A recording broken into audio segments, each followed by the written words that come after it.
कि लगातार हर कोई आजकल यही सवाल पूछ रहा है। मैं कईयों से पूछा कि बताइए बाजार के बारे में आप क्या जानना चाहते हैं, क्योंकि हम लोग फ्राइडे को शो करते हैं आवाज अड्डा, इसमें बाजार से जुड़े हुए सवालों का जवाब देते हैं। तो उन्होंने कहा कि भाई मुझे बस इतना बता दीजिए कि आप लोग कहते हो निफ्टी बहुत ऑल टाइम हाई है, लेकिन हमारा पोर्टफोलियो तो ऑल टाइम लो टाइप की स्थिति बनाए हुए है। क्या जवाब दिया जाए ऐसे लोगों को? लक्ष्मण जी, इसमें कोई दो राय नहीं है कि सबके पोर्टफोलियोज डाउन है और निफ्टी अप है। आई थिंक एक मेजर रीजन ये है कि मार्केट की ब्रेथ काफी काफी वीक है। और हुआ क्या, 2020 से लेके 2024 तक का जो माहौल था, उसमें स्मॉल और मिड कैप ने काफी रिटर्न दिया और लोगों ने, और जबकि लार्ज कैप ने काफी कम रिटर्न दिया। तो लोगों ने उसको एक्सट्रापोलेट करके मोस्ट ऑफ द पोर्टफोलियोज में अभी स्मॉल और मिड कैप भरे हुए हैं। तो वो चीज लास्ट 1 साल 1.5 साल से उनकी वैल्यूएशन हाई थी, अर्निंग्स ग्रोथ में डेफिनेटली कहीं ना कहीं स्लो डाउन है। तो जो चीज 40 के 35 के मल्टीपल पे थी, वो अभी भी अर्निंग स्लो डाउन होने पे अभी भी आपको वैल्यूएशन हाई दिखेगी। जबकि जो लार्ज कैप्स जो अपने 12 14 15% पे ग्रो करते हैं, वो स्टेडली ग्रो कर रहे हैं, और क्योंकि वो उस दौरान इतने नहीं मूव हुए थे, वो आपको यहां से रिटर्न दिए, जिसके रीजन से आपका इंडेक्स भी वहीं बरकरार है, जबकि बाकी पोर्टफोलियो सारे के सारे डाउन।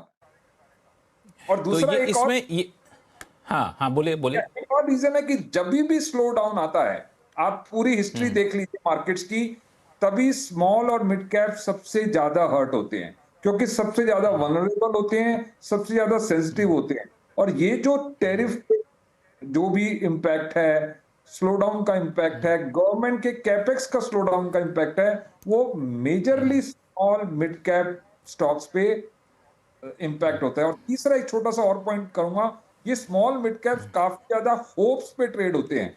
जब मार्केट स्लो होती है या गिरती है, वो होप्स तो होप ही रह जाते हैं, अर्निंग्स नहीं आती है, एंड हेंस वो धीरे धीरे नीचे गिरना चालू हो जाते हैं।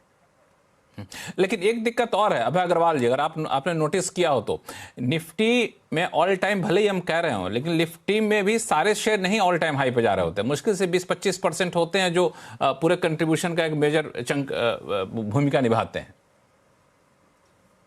जी बिल्कुल, लक्ष्मण जी, ये तो सभी देख रहे हैं। आपने जैसे कहा, सभी ने स्टडी किया, आपने भी इस पे डीप रिसर्च करी है कि ये जो निफ्टी का न्यू हाई है पर बाकी पोर्टफोलियोज में रिटर्न में मिसमैच है, वो इसीलिए है कि बहुत ही नैरो रैली है।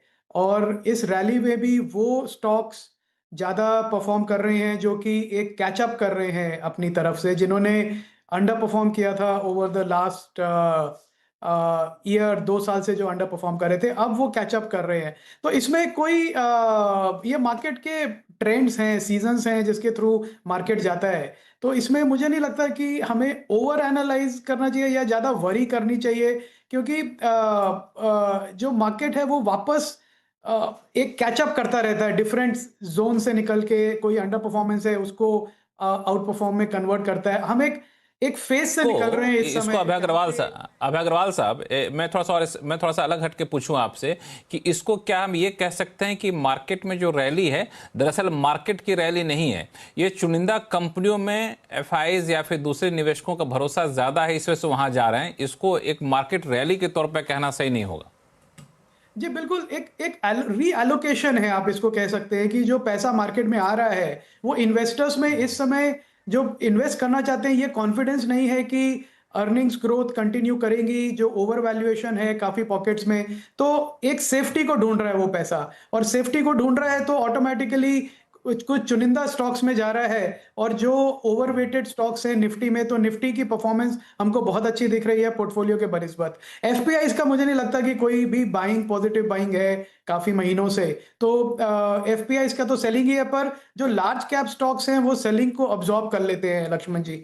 और अगर एफपीआई की सेलिंग कंटिन्यूस रहती है तो जो मिड कैप या कोई स्मॉल कैप में भी उनकी होल्डिंग होती है वो ज्यादा हर्ट करता है। तो आई थिंक ये रीएलोकेशन है पैसे का, थोड़ा डिफेंसिव नाम नेम्स में जो ओवरवेटेड है निफ्टी में। तो उससे ज्यादा मुझे नहीं लगता ये कोई बहुत बड़ा ट्रेंड है जो अगले 6 महीने या साल भर तक भी प्ले आउट करता रहेगा।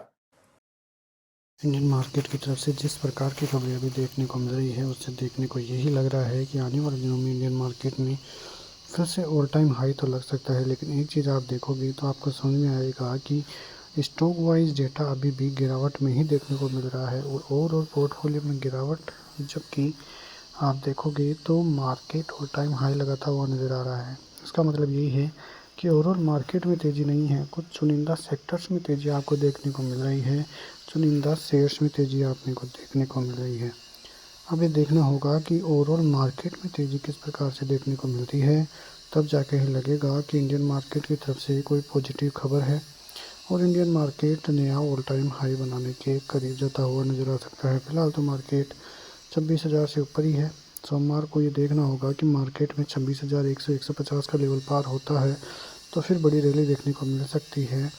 नीचे की तरफ यदि बाजार फिर से 25,950 का स्तर तोड़ता है तो आपको नई लो देखने को मिल सकते हैं। उधर बैंक निफ्टी की बात करिए तो बैंक निफ्टी भी 59,400 के लगभग है। 59,600, 59,800 पार होते ही फिर से 60,000 बैंक निफ्टी की तरफ से भी दिखाई दे सकता है। ओवरऑल मार्केट को देखें तो अभी भी नेगेटिविटी ही देखने को मिल रही है, क्योंकि ऑल टाइम हाई लगने के बाद मार्केट में लगातार गिरावट देखने को मिल रही है, लेकिन पिछले 2 सेशन से पॉजिटिविटी भी देखने को मिल रही है। तो मंडे का मार्केट काफ़ी अहम देखने को मिलेगा। मिलते हैं नेक्स्ट वीडियो में, तब तक के लिए जय हिंद।